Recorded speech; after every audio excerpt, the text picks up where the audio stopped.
मुझे पूरी उम्मीद है कि हमारा जो कैंडिडेट वहाँ से हैं भव्य बिश्नोई, वो वहाँ से जीत दर्ज करेंगे। तो जो है कि पूरा का पूरा संगठन की बात करें तो संगठन आपके हाथ में हो, पूरे के पूरे सरकार की बात करें तो सरकार आपके हाथ में हो।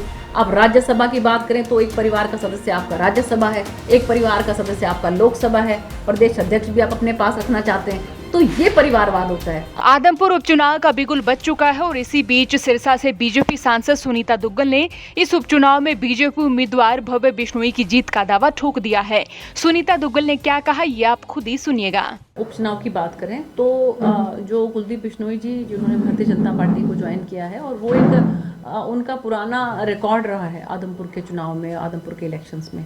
और भारतीय जनता पार्टी का संगठन जो है और भारतीय जनता पार्टी के जो काम है माननीय मुख्यमंत्री श्री मनोहर लाल जी के नेतृत्व में, मुझे लगता है कि इन दोनों का हमें काफ़ी बोनस के तरीके पे ये इसको हम सोच सकते हैं। और मुझे पूरी उम्मीद है कि हमारा जो कैंडिडेट वहाँ से हैं भव्य बिश्नोई, वो वहाँ से जीत दर्ज करेंगे अच्छे मार्जिन से। मुझे लगता है कि वहाँ से हमारा कैंडिडेट जो है वो जीत दर्ज करेंगे। माननीय मुख्यमंत्री जी बिना किसी भेदभाव के जो विकास करते हैं, आप लोगों ने सबने बहुत सालों से जो है वो अलग अलग पार्टियों के और अलग अलग परिवारों के राज को देखा है।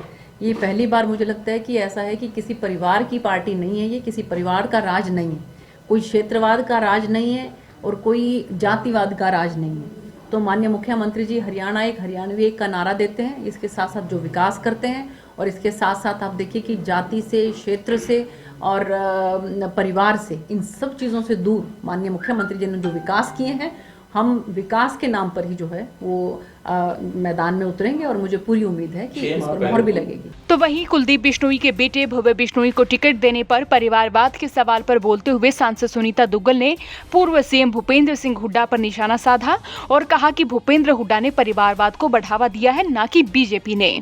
परिवारवाद का मतलब ये होता है कि आप जो है कि पूरा का पूरा संगठन की बात करें तो संगठन आपके हाथ में हो, पूरे के पूरे सरकार की बात करें तो सरकार आपके हाथ में हो।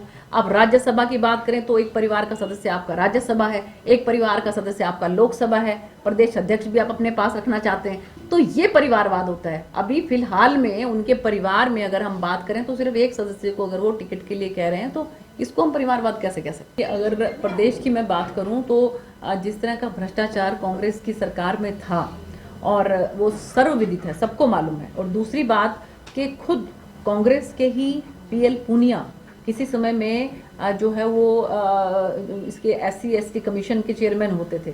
उन्होंने अपने मुंह से, अगर आप निकाल के देख लें, तो उन्होंने कहा कि हरियाणा जो है वो बलात्कार प्रदेश है, ये अपने मुंह से कहा, जबकि वो खुद कांग्रेस के थे।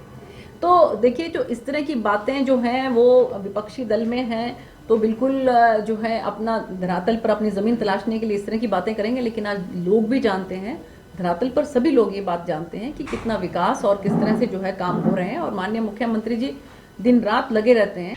तो वहीं सुनीता दुग्गल ने कहा कि आदमपुर उपचुनाव और पंचायती चुनाव में बीजेपी बड़ी मजबूती से चुनाव लड़ेगी। उन्होंने ये भी कहा कि सीएम मनोहर लाल ने सूबे में हर जगह समान विकास कार्य करवाए हैं और विकास के आधार पर ही आदमपुर और पंचायत चुनाव के साथ साथ जिला परिषद का चुनाव लड़ा जाएगा। हालांकि हार जीत को लेकर तो बयान चलते ही रहते हैं, लेकिन ये किनके बयान कितने सच निकलते हैं, ये तो वक्त ही तय कर पाएगा। फिलहाल सुनीता दुग्गल के बयानों बाबत आपका क्या सोचना है, राय जरूर रखें। हरियाणा तक के लिए खबर भेजी सिरसा से संवाददाता बलजीत सिंह ने। चौगरदा की खबरों के लिए बने रहिए हरियाणा तक के साथ।